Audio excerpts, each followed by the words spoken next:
이 길로 어디든 자네가 원하는 대로 갈 수 있다네.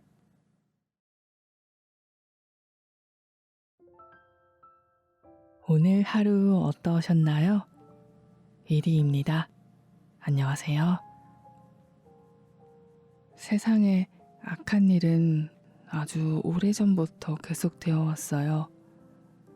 우리는 겪지 못해 알지 못하는 것들을 책이라는 매개체로 알게 되는 경우가 많은 것 같아요.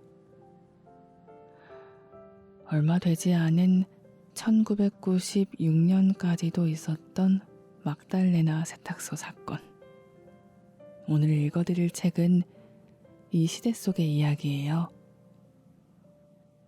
일어났던 일들을 마치 개인의 사소한 이야기인 것처럼 가감하여 알리면서 특유의 시적인 분위기로 마음을 울려 저는 홀린 듯 다시 첫 장을 펼쳤었어요.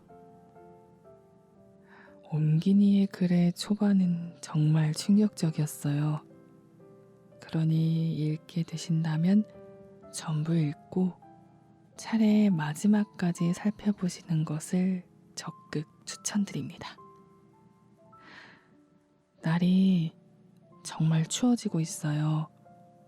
밖에 계실 때 꼭 핫팩 챙기시고요. 같은 마음 나눠 가지며 다 함께 힘을 내보아요. 좋은 밤 보내세요.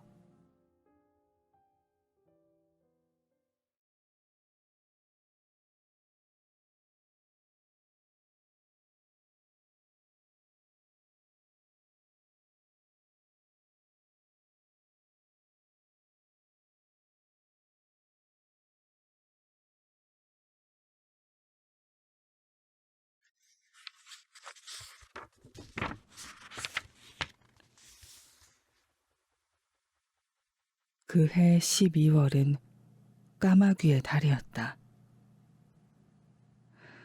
그런 까마귀 때는 처음이었다. 시 외곽에서 새카맣게 무리를 짓다가 시내로 들어와서는 길 위에서 걸어다니고 고개를 갸웃하고 어디든 마음에 드는 전망 좋은 자리에 뻔뻔하게 회를 틀고 있다가 죽은 짐승에 달려들어 뜯어먹고 길에 뭐든 먹을 만해 보이는 게 있으면 장난스레 덮치고 밤이 되면 수녀원 주위에 있는 크고 오래된 나무에 자리를 잡았다. 강 건너 언덕 위에 있는 수녀원은 위풍당당한 건물이었다. 활짝 열린 검은색 대문 안에서 길고 반짝이는 창문 여러 개가 마을 쪽을 향하고 있었다. 앞쪽 정원은 연중 관리가 잘 되어 잔디는 바싹 깎여 있고 관상용 관목이 깔끔하게 줄지어 자라고 키 큰 산 울타리는 사각형 모양으로 다듬어져 있었다. 가끔 야외에서 모닥불을 피우기도 했는데 그러면 기이한 녹색 연기가 솟아 바람 방향에 따라 강을 건너 시내를 가로지르거나 워터퍼드 쪽으로 흘러갔다. 날씨가 춥고 건조해지자 사람들은 수녀원이 자아내는 모습이 그림 같다고, 마치 크리스마스 카드 같다고 말했다. 주목과 상록수에 서리가 곱게 내려앉은 데다가 어째서인지 수녀원에 있는 호랑 가시나무 열매는 새들이 하나도 건드리지 않았다고 늙은 정원사 스스로 그렇게 말했다. 수녀원을 맡아 관리하는 선한 목자 수녀회는 기초교육을 제공하는 직업여학교도 운영했다.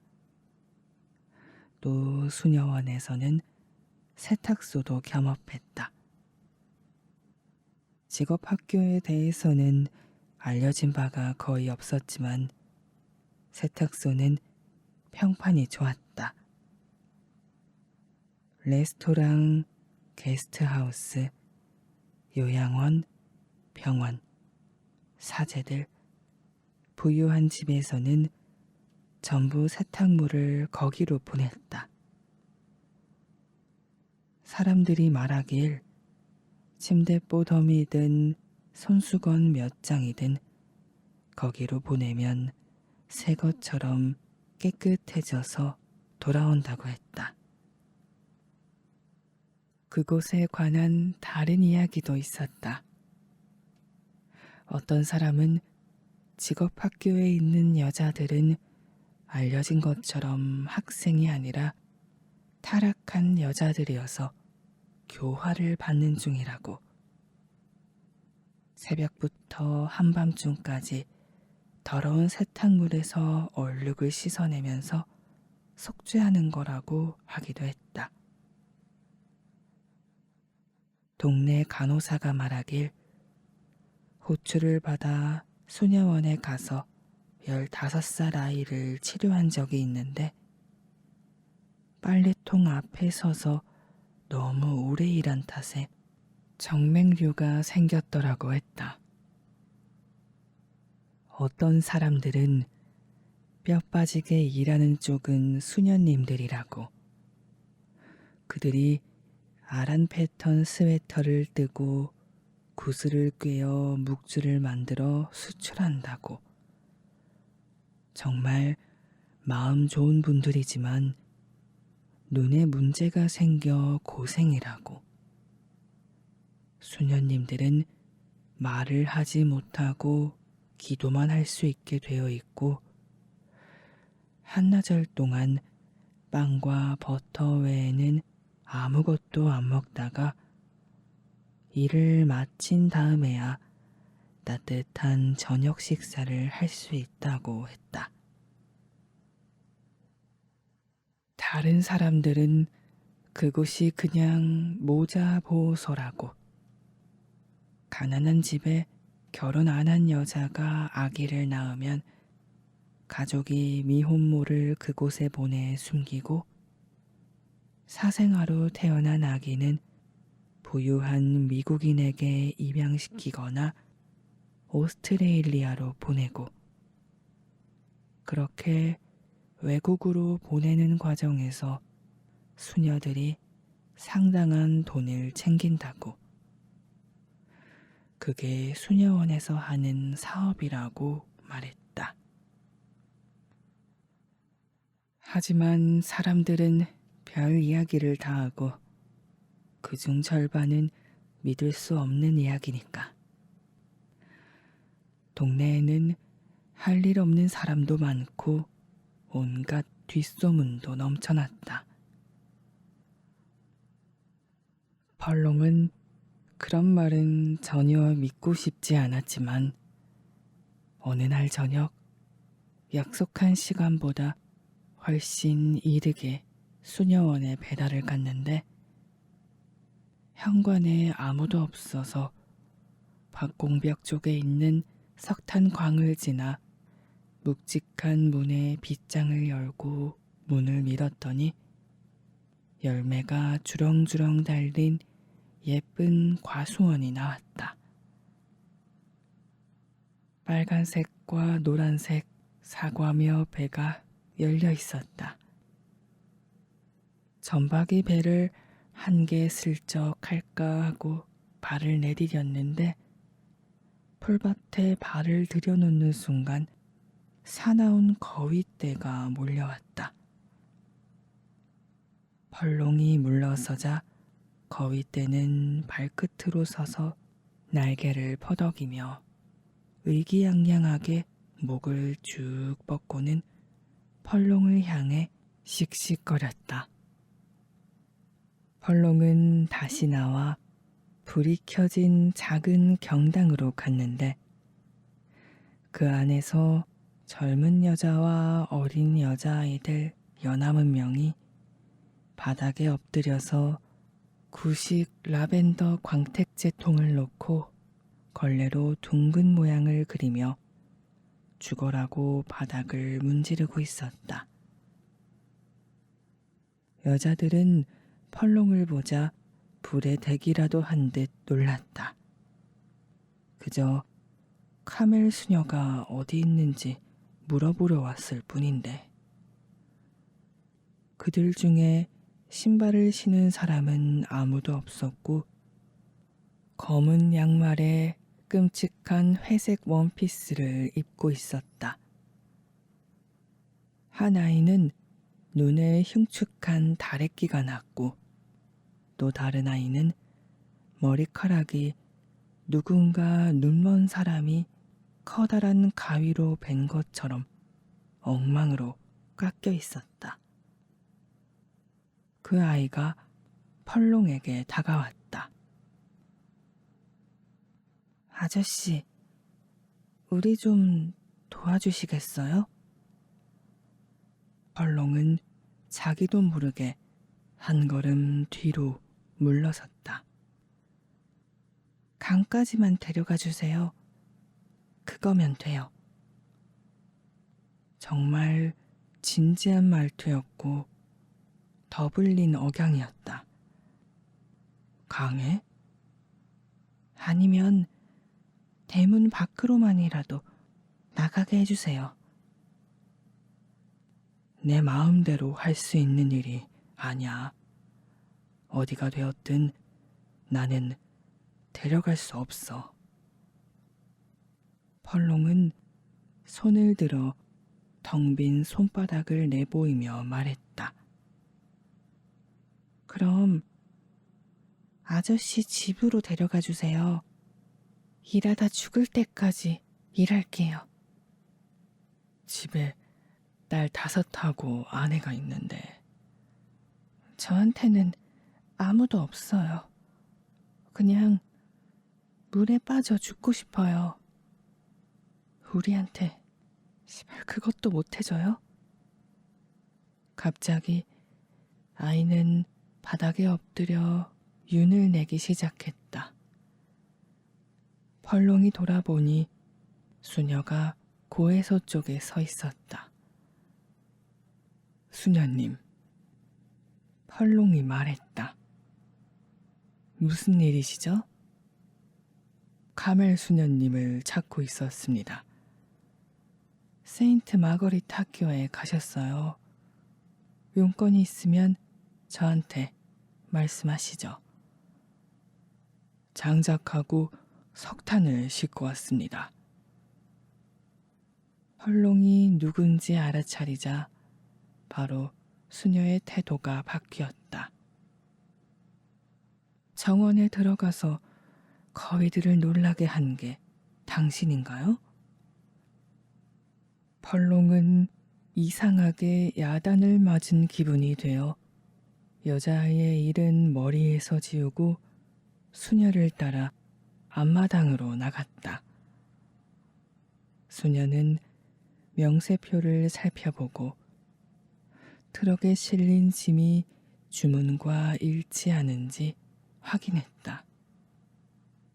그런 다음 펄롱이 석탄과 장작을 석탄 광에 쌓는 사이 옆으로 다시 들어갔다가 나중에 현관문으로 나와서 값을 치렀다.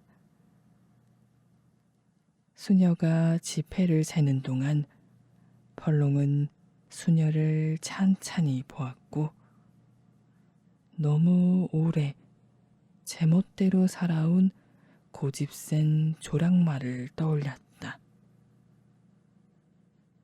여자아이에 관해 뭔가 묻고 싶었던 마음이 솟았다가 결국 사라졌고 펄롱은 그냥 수녀가 달라는 대로 영수증을 써주고 나왔다.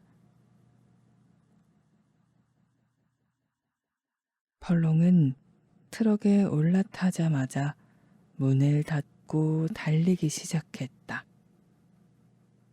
한참 달리다가 길을 잘못 들었으며 최고 속도로 엉뚱한 방향을 향해 가고 있었음을 깨닫고는 마음을 가라앉히고 천천히 가자고 스스로를 달랬다. 바닥에서 기어다니며 걸레질을 해서 마루에 윤을 내던 아이들. 그 아이들의 모습이 계속 생각났다.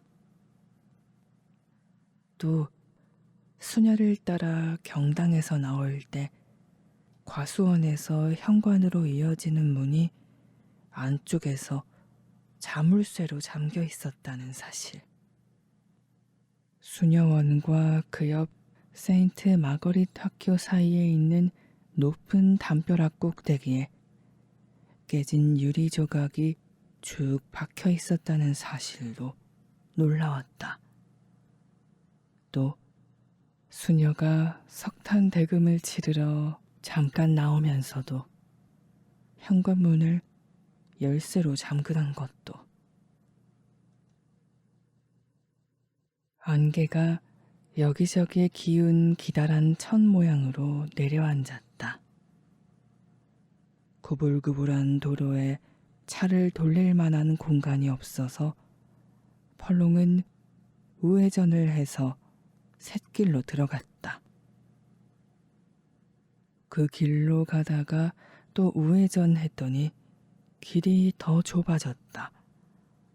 또 한 번 우회전을 해서 전에 지나간 적이 있는지 없는지 확실하지 않은 건초 창고를 지나다가 짧은 목끈을 질질 끌며 돌아다니는 순념소 한 마리를 보았고, 곧이어 조끼를 입은 노인이 길가에 죽은 엉겅퀴를 낫으로 쳐내는 모습이 보였다. 펄롱은 차를 세우고 노인에게 인사를 했다. 이 길로 가면 어디가 나오는지 알려주실 수 있어요? 이 길? 노인은 낫으로 땅을 짚고 손잡이에 기댄 채 펄롱을 빤히 보았다.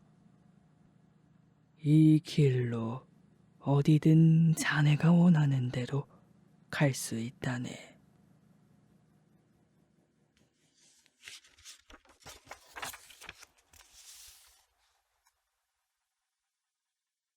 펄롱은 정문을 활짝 열고 벽돌로 고정하자마자 바로 정신을 다잡고 다음 할 일을 생각했다. 트럭 시동이 안 걸릴까봐 걱정했는데 키를 돌리자 엔진이 가동됐고 참고 있었는지도 몰랐던 숨이 후 하고 나왔다. 펄롱은 시동을 켜놓았다. 실어놓은 짐이 주문과 일치하는지 전날 저녁에 확인해 놓고도 재차 확인했다. 야적장도 어제 문 닫기 전에 분명 다 점검했을 텐데도 둘러보며 바닥이 깨끗한지 밤새 저울에 남겨둔 건 없는지 살폈다. 사무실 안에서 할 일은 없었지만 문을 열고 전등을 켜고 둘러보았다. 서류더미, 전화번호부, 서류철, 배달 명세표, 대못에 꽂혀있는 청구서 사본. 펄롱이 길 건너 집에 땔감 한 자루 갖다 주라는 메모를 적는데 전화가 울렸다. 펄롱은 전화가 끊길 때까지 서서 지켜보다가 끊긴 다음에 1, 2분 정도 다시 울리지 않는지 기다렸다. 메모를 다 쓴 다음 밖으로 나와 문을 잠갔다. 차가 수녀원에 가까워지면서 창문으로 비치는 트럭 헤드라이트 불빛 때문에 펄렁은 마치 자기 자신을 만나러 가는 듯한 기분이었다. 최대한 조용히 현관문 앞을 지난 다음 후진으로 건물 옆을 따라 석탄광까지 가서 시동을 껐다. 펄롱은 졸린 상태로 차에서 내려 멀리 주목과 산울타리, 성모상이 있는 작은 동굴을 보았다. 성모는 발치에 놓인 조화가 실망스럽다는 듯 눈을 내리깔고 있었다. 높은 창에서 흘러나온 빛이 닿은 자리에는 서리가 반짝였다. 이 위는 이렇게 고요한데 왜 평화로운 느낌이 들지 않는 걸까? 아직 동이 트기 전이었고 펄롱은 검게 반짝이는 강을 내려다보았다. 강 표면에 불 켜진 마을이 똑같은 모습으로 반사되었다. 거리를 두고 멀리서 보면 훨씬 좋아 보이는 게 참 많았다. 펄롱은 마을의 모습과 물에 비친 그림자 중에 어느 쪽이 더 마음에 드는지 마음을 정할 수가 없었다. 어딘가에서 아데스테 피델레스를 부르는 노랫소리가 들렸다. 옆 건물인 세인트 마거릿 학교 기숙사에서 지내는 학생들일 것 같았다. 하지만 다들 집에 가지 않았으려나? 내일 모레가 크리스마스 이브였다. 그 직업학교 학생들인 모양이었다. 아니면 수녀들이 아침 미사 전에 연습하는 건가?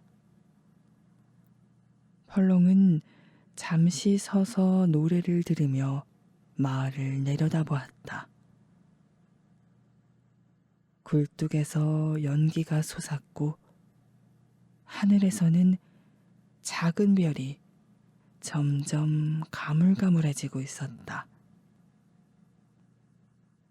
그렇게 서 있는 동안 가장 밝은 별이 순간 칠판 위 분필선 같은 자취를 남기며 떨어져 사라졌다. 또 다른 별은 다 타버린 것처럼 서서히 희미해졌다. 펄롱이 트럭 뒤쪽 판을 내리고 석탄 광문을 열러 갔더니 빗장에 성애가 단단히 끼어 있었다. 자기는 마냥 문간에 서서 기다려야 하는 신세인 건가 하는 생각을 하지 않을 수 없었다. 살면서 그 많은 시간을 이 집 저 집 문 앞에 서서 문이 열리기를 기다리며 보냈으니 억지로 빗장을 당겨 연 순간 안에서 무슨 소리가 들렸지만 몸을 누일 변변한 자리가 없는 개가 석탄광에 숨어들 때가 많았기 때문에 놀라지는 않았다. 안이 잘 보이지 않아서 펄롱은 트럭으로 가서 손전등을 가져왔다. 창고 안을 손전등으로 비추었는데 바닥에 있는 것을 보고 펄롱은 그 안에서 여자아이가 하룻밤 이상 거기 머물렀음을 알았다. 세상에, 펄롱이 말했다. 펄롱이 생각해낼 수 있는 일은 외투를 벗어주는 것뿐이었다. 외투를 벗어 아이에게 덮어주려고 다가갔더니 아이가 몸을 움츠렸다. 다치게 하려는 거 아냐. 펄롱이 달랬다. 석탄 배달하러 왔어, 아가. 눈치 없게도 펄롱은 아이가 만들어 놓은 배설물에 다시 불빛을 비췄다. 딱 해라. 펄롱이 말했다. 얼른 나가자. 겨우 여자아이를 데리고 나왔는데 아이가 제대로 서 있지도 못하는 데다가 머리가 엉망으로 깎여 있는 걸 보고는 펄롱의 평범한 내면 한편에 여기에 오지 않았더라면 좋았겠다는 생각이 들었다. 괜찮아. 나한테 기대해. 펄롱이 말했다. 아이는 펄롱이 가까이 오는 걸 꺼리는 것 같았으나 어찌어찌 아이를 데리고 트럭까지 왔다. 아이는 따뜻한 자동차 보닛에 기대어 불 켜진 마을과 강을 내려다보고 다음에는 펄롱이 그랬던 것처럼 멀리 하늘을 쳐다보았다. 이제 밖에 나왔네요. 한참 후에 아이가 겨우 입을 열었다. 그래. 펄롱은 아이 어깨에 걸친 외투를 조금 더 당겨 여며주었다. 이제 아이는 손길을 겁내지 않는 것 같았다. 지금 밤이에요. 낮이에요? 새벽이야. 펄롱이 말했다. 곧 밝아질 거야.